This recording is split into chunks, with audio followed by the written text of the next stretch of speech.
السلام عليكم ورحمة الله تعالى وبركاته. كيف الحال؟ إن شاء الله تكونوا بخير وأمور جيدة والصحة يا رب. اليوم إن شاء الله غادي نزوروا جميع منطقة نواحي أكادير، وهذه المنطقة اسمها تغازوت. هي شاطئ زوين ومكان زوين على على جنب البحر.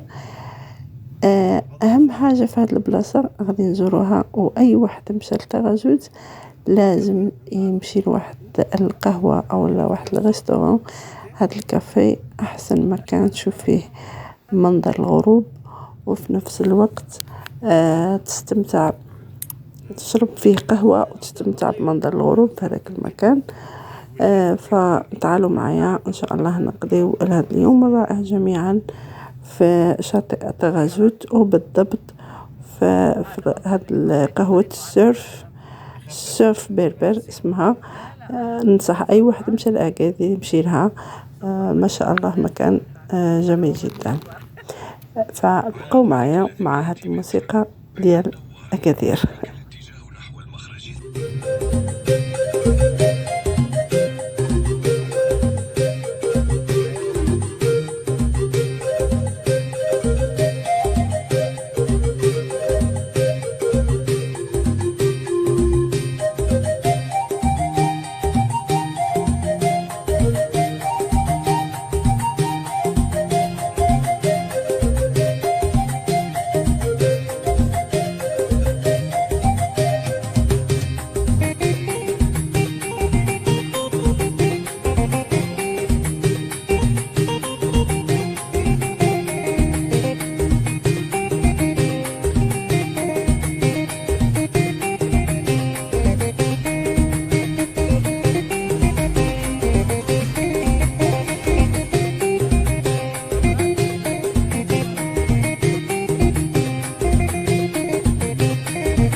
وصلنا قرية تغازوت، غادي نقلبوا على واحد البلاصة فين نركنوا السيارة، ومن بعد نزلوا لشاطئ البحر.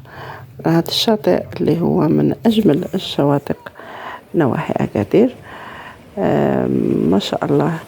الشاطئ البحر كتحسوا عالي على الشط، والمنظر رائع جدا. هنا تقريبا قريب الغروب، مازال الغروب، ولكن هذا تقريبا حوالي مشينا بعد العصر. ومن بعد غادي نحاولوا نقلبوا على الكافيه او الريستوران فيه تقدر تشرب قهوة او شاي او تتعشى. هنا نزلنا للقرية، كنقلبوا على او بالاحرى صعدنا طلعنا للقرية، هي هذه جماعة تغازوت. كنقلبوا على كافي السيرف. هذا المكان جميل جدا. هذا هو المدخل ديالها، هو السيرف بربر اسمها. هي يعني بسيطة. من اللي زادها جمال هذا المكان هو البساطة، بساطة المكان وبساطة القعدة وبساطة الأمور اللي كيقدموها فيها وإطلالتها على البحر مباشرة. الأهم شيء في هذه البلاصة أنك كتقعد على الأرض ماشي على الكراسي، كتجلس جلسة دائرية مع الناس الحاضرين وكأنك في عائلة واحدة، وكيشعلوا واحد النار في الوسط وكيقدموا لك الوجبات إما عشاء ولا من كل شيء الموجود عندهم، والإطلالة على البحر. وكذلك في وقت إذا جيت في وقت الغروب هي من أجمل الأشياء اللي تستمتع فيها.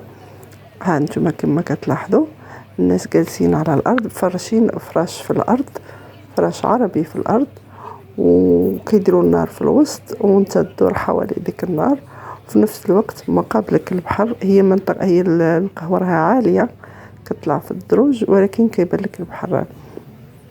هنا بعد العشاء خدينا هنا الكريب مع أملو وشاي وقهوة. منظر جميل جدا. هانتوما كتلاحظوا منظر الغروب وقاعدة جميلة تستحق الزيارة. هاد القرية البسيطة ولكن جمالها رائع، والناس اللي فيها ما شاء الله حتى هما خدومين وما شاء الله طيبين بزاف. عجبتني هاد القطة اللي كتلعب مع الأم ديالها، حتى هي صورتها، حتى هي جالسة معنا في هاد الجليسات الأرض. إن شاء الله تكونوا استمتعتوا معايا بهاد الرحلة لهاد القرية. هي قرية تغازوت نواحي أكادير، كتبعد حوالي 30 كيلو أو 29 كيلومتر على أكادير. فاستمتعوا معايا، وإلى اللقاء في فيديو قادم. إن شاء الله الفيديو القادم غادي نديكم إلى واحد القرية الملونة كيسميوها. هي قرية بالألوان، عندها قصة أخرى هذه القرية. من بعد إن شاء الله غنشوفوا جميع قصتها.